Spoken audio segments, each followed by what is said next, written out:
گناہ کرتے کرتے حرام کھاتے کھاتے اس قدر دل کالے ہو گئے، اب قرآن کے لیے، دین کے لیے، ایمان کے لیے گنجائش کوئی نہیں، اندر گنجائش ختم ہو گئی، سارا دل فرما کلا انہم عن ربہم یومئذ لمحجوبون، ہرگز ایسا نہیں جو لوگوں کا خیال ہے، دین ان کے خیالات پہ نہیں چل سکتا۔ جناب ابو بکر صدیق رضی اللہ تعالیٰ عنہ بیمار ہے، آخری وقت قریب ہے، اللہ اللہ۔ سیدہ عائشہ صدیقہ رضی اللہ تعالیٰ عنہ کے ہاتھ میں نیا کپڑا دیکھا، بیٹی کے ہاتھ میں نیا کپڑا دیکھا، صدیق اکبر رضی اللہ تعالیٰ عنہ نے فرمایا بیٹی یہ کپڑا کیسا ہے؟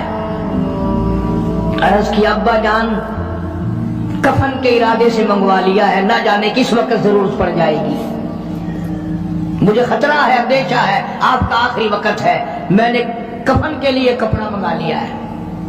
اللہ اکبر، ناراض ہوئے، فرمایا عائشہ وعدہ کرو مجھ پر نیا کفن نہیں ڈالو گی۔ عائشہ یہ کپڑا جو تو نے کفن کے لیے منگایا مدینے کی کسی بیوہ کو دے دینا، سر پہ ڈال کے پردہ کر لے گی۔ عائشہ کسی یتیم کو دے دینا، وہ اپنا کرتا بنا لے گا، وہ غریب اپنا ننگ ڈھک لے گا، مجھے نئے کفن کی کوئی ضرورت نہیں۔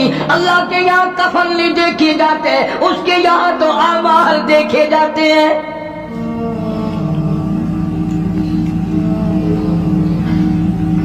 حضرت عائشہ رضی اللہ تعالیٰ عنہ نے اصرار کر دیا، ابا اجازت دے دو، اب تو میں نے منگا لیا ہے، اب تو میں نے منگا لیا ہے، دنیا کیا کہے گی، وقت کا حکمراں، وقت کا بادشاہ، نبی کا جانشین کو کفن بھی نہیں ملا۔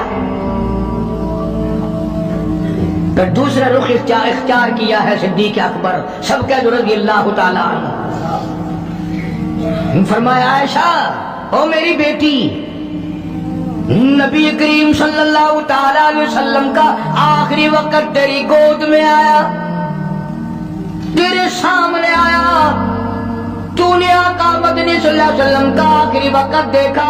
حضرت عائشہ رونے لگی، ہاں میں نے دیکھا، سب کچھ مجھے معلوم ہے، پر عائشہ شہنشاہ کائنات کا کفن بتا۔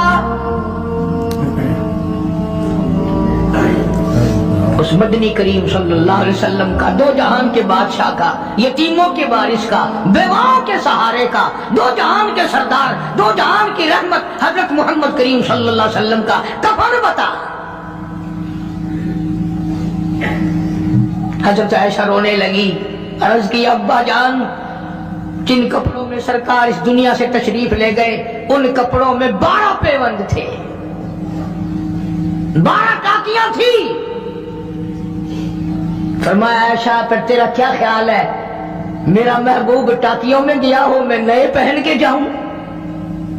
جن کپڑوں میں میری وفات ہو یہی میرے کفن میں استعمال کرنا، یہی کپڑے مجھے کفن میں دے دینا جو میرے جسم پہ ہیں، اس لیے کہ جب میں اپنے آقا سے ملوں گا تو شرمندگی نہ ہو۔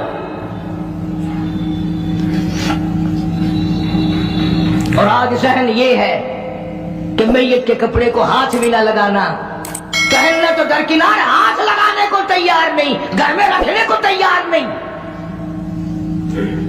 یوں لکڑی سے اٹھا کر پرے پرے پھینکتے ہیں، آگ لگاتے ہیں، نہلانے والے کو دے دیتے ہیں، وہ بھی نہیں پہنتا، یوں ہی گلیوں میں نالیوں میں پھینک جاتا ہے۔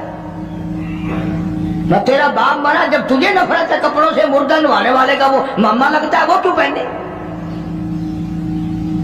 عرض کرنے کا مقصد یہ کہ ان حضرات کی زندگی تو دیکھو، اور وفات شریف سے پہلے 2.5 برس جو وظیفہ لیا، جو تنخواہ لی سرکاری خزانے سے، خیبر کی زمین بیچ کر صدیق اکبر رضی اللہ تعالیٰ عنہ نے 2.5 برس کی تنخواہ کا حساب کر کے وہ ساری تنخواہ جو لی تھی بیت المال میں واپس داخل کر کے پھر دنیا سے رخصت ہو گئے۔ جو تنخواہ لی تھی 2-2.5 سال میں وہ ساری کی ساری واپس کر دی جناب ابو بکر صدیق رضی اللہ تعالیٰ عنہ نے کہ میں مسلمانوں کا پیسہ کھا کے نہیں مرنا چاہتا، چاہے تنخواہ کے طور پر تھا، کل قیامت میں میرے لیے رکاوٹ نہ بن جائے۔ آج مجھے اور آپ کو تو یہ تلاش بھی نہیں کہ اپنا حلال کے پیسوں سے کفن تو بنا کے رکھ لے۔ ایئر کنڈیشن کا ہر وقت ذکر ہے، گھر میں ہونا چاہیے، فریج ہونا چاہیے، پنکھے ہونے چاہیے، یہ ہونا چاہیے، کار ہونی چاہیے، موٹر ہونی چاہیے، یہ ہونا چاہیے، اور کبھی گھر میں یہ ذکر بھی ہوا کہ حلال کا کفن بھی ہونا چاہیے۔ وہ کدھر سے آئے گا؟ اس کے لیے کون انتظام کرے گا؟ کون ہم نے گھر میں پیدا کر رکھا ہے جو اس وقت یہ بات دیکھ کر کفن لائے گا؟ اس لیے قرآن کریم نے اعلان کر دیا، لوگوں اپنا سب کچھ پاک صاف بن کے دنیا سے جاؤ، اپنا بدن بھی پاک ہو، عمل بھی پاک ہو، پیٹ بھی پاک ہو، کفن بھی پاک ہو۔ ان ساری میں وہ بات کرتا ہوں جس سے نہ دیوبندی بچے، نہ بریلوی بچے، نہ شیعہ بچے، نہ سنی بچے۔ موت کا جھٹکا تو سب کو لگنا ہے نا، اور ایسا لگتا ہے لاکھوں برس تک منہ کڑوا رہتا ہے۔ جناب صدیق اکبر رضی اللہ تعالیٰ عنہ نے وہ تنخواہ جو لی تھی ساری زندگی میں وہ بھی بیت المال میں واپس کر دی اور تمام کے تمام لوگوں کے حقوق چکا دیے۔ باقی جو بات رہی وہ سیدھی اکمتر مرحوم کہتا ہے، ادا صدیق دا اسلام تے قرضہ بقایا ہے، ادا صدیق دا اسلام تے قرضہ بقایا ہے، جتا جس دے ہاتھوں اس آخری زمین رسایا ہے، وصولی دا نہ چنتا نہ لکھوایا صحابہ نے، مدنی کریم صلی اللہ تعالیٰ علیہ وسلم کی جانثار، نبی کا یار، نبی کا وفادار، ہر وقت کا ساتھی، اسی غم میں رہتا ہے۔ اور وصیت کی کہ مجھے غسل دینا، میرے انہی کپڑوں میں دفن کرنا، اور فرمایا میرا جنازہ اٹھا کر حجرے مبارک کے سامنے لے جانا،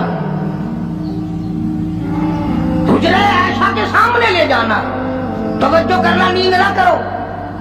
اور یوں فرمایا نبی پاک صلی اللہ علیہ وسلم کی جہاں قبر شریف ہے، حضور کا حجرہ ہے، روضہ ہے، دروازے پہ کھڑے ہو کر آواز لگانا، کالی کملی والے صدیق آ گیا ہے۔ فرمایا اگر اجازت ہو تو اندر دفن کرنا، اور اگر اجازت نہ ہو تو جنت البقیع میں لے جانا۔ علماء کہتے ہیں کہ جب میت کو جا کر کے روضہ اقدس صلی اللہ علیہ وسلم کے سامنے رکھا اور آواز لگائی تو دروازہ خود بخود کھل گیا، اور آواز آئی دیر نہ کرو، محبوب کو محبوب سے ملا دو۔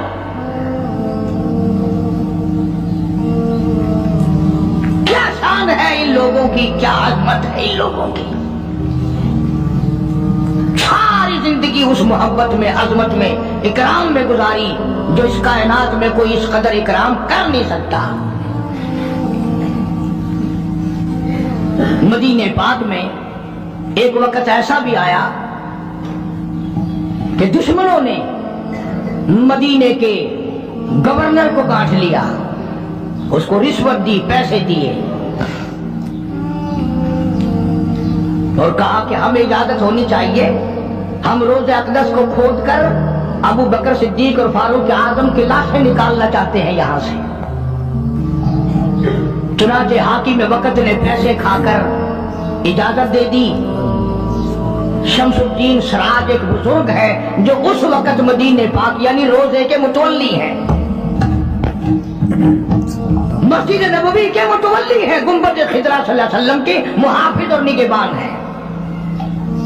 وہ فرماتے ہیں کہ رات آتی جب گزری تو کنڈی کھٹکی مسجد کی، میں نے کنڈی کھول دی تو مجھے حکم ملا کہ تم خاموش رہو، اگر آواز نکالو گے سر اتار دیا جائے گا۔ ایک آدمی اندر داخل ہوا، دوسرا داخل ہوا، تیسرا آیا، کسی کے ہاتھ میں کسی، کسی کے ہاتھ میں